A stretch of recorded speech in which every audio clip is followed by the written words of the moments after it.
1969, this is when we put up the flag. 27 people arrested during that period.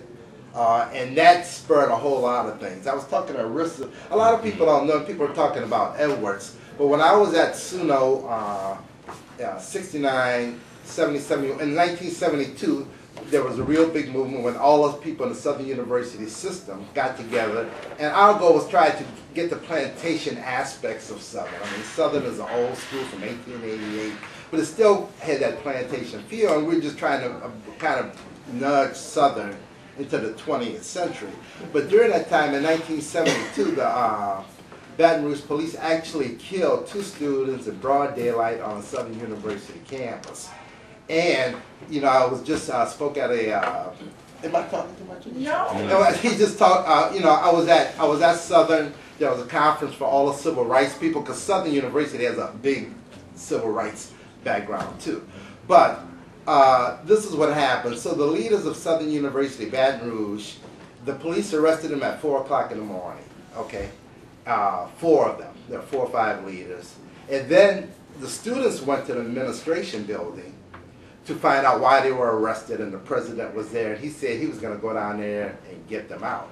But as soon as he left, the police were outside, the students were inside, and the police told everybody to leave the building, but the people inside couldn't see it. So as people were leaving the building, they started firing tear gas, and then one or 2 people fired shotgun pellets and killed 2 students, Leonard Brown and Denver Smith. And there was a big investigation. Attorney General said, they nailed it down to who fired the shots.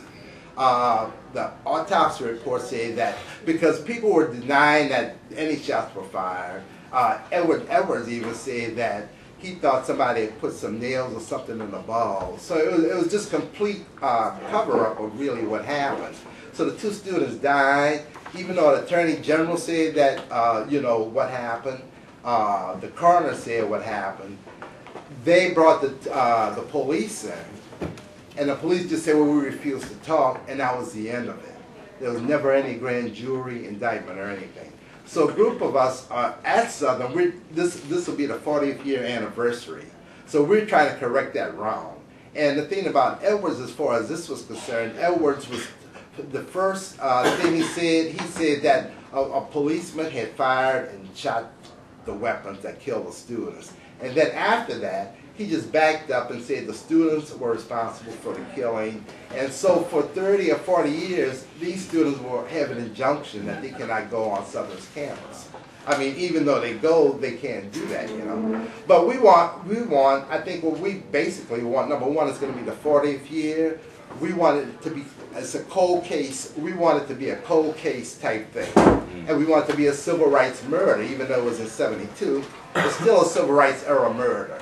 And so we have people in Baton Rouge, like people from the law department, who are trying to get that going again. So, do you think that was a result or a part of the consequence of raising that flag, or was that? Oh well, yeah, well, you know, we did. Kind of the inciting incident. We had already gotten our ass kicked for raising the flag. So, but you know, but it was part of the same kind of movement. And you have to realize, like in Orangeburg, that's during that same period, and they killed people in Kent State. I think that was 1970. The year before, they killed a group of students in Orangeburg. Even before that, in Jackson State, they killed 2 students who were protesting the Vietnam War. And if you go and look at the wall, there are pictures on the wall if you want to go online. If you would see how many bullets were in that wall for just a handful of students, I mean, you would be appalled. And the only settlement that anybody has had were the Kent State people. That's the only one that gets remembered. That's the only one that gets remembered, and that's the only one that got any kind of settlement whatsoever. So, you know, so that's, to me, you know, like people talk about the civil rights movement, you know, and, you know, people think, you know, I tell people the civil rights movement is not about people from the 60s who are now in their 60s talking about the 60s. It's not civil rights. Civil rights is like in 1972. I mean, it's like us going and trying to correct this wrong from 40 years ago. So it's not just nostalgia, and that's how I look upon civil rights, you know. And of course, the Panthers were a big part of that. You know, I mean, we liked Huey, we liked Elridge, and you know, if you read about all the things that the FBI did to, like, you know, I think they had Elridge or somebody on ass. You know, I mean, it was just, J. Edgar Hoover was just trying everything. He called the Black Panther Party the most dangerous group in America. You know, I'm thinking, what about the Klan? So that was, it was all over. So many things were happening. It's hard to keep up. You know, a lot of people, you know, went to jail for it.